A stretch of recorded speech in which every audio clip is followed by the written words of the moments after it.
κάνεις εκείνα τώρα αμέσως με τον εξκαφέα. Τώρα αμέσως. Θα σου πληρώσω σαν γουστάρεις. Τίποτα μωρέ. Ο Μάκης γουστάρει να γκρεμίσουμε ένα μαγαζί.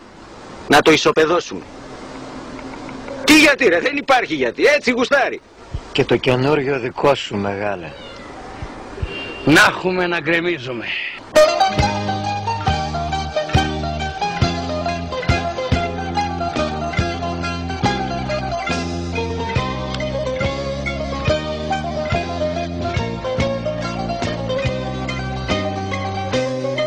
Όλα τα βλέπω σκοτεινά και μπερδεμένα. Λες και με βρήκαν όλες οι καταστροφές. Πάνω στην τρέλα μου συνάντησα και σένα. Και η ζωή μου πήρε ανάποδες στροφές.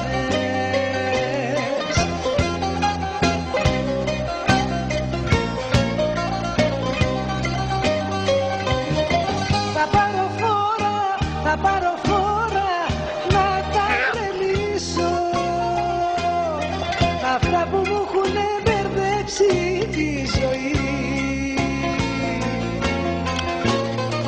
Θα πάρω φόρα να τα κρεμίσω.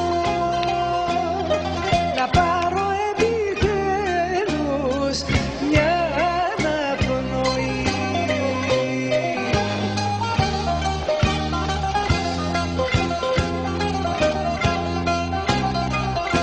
Ρίχτω, Ηλία! Ηλία! Ρίχτω! Έχει θολώσει το μυαλό μου από σκοτάδι. Και η καρδιά μου έχει πτώσει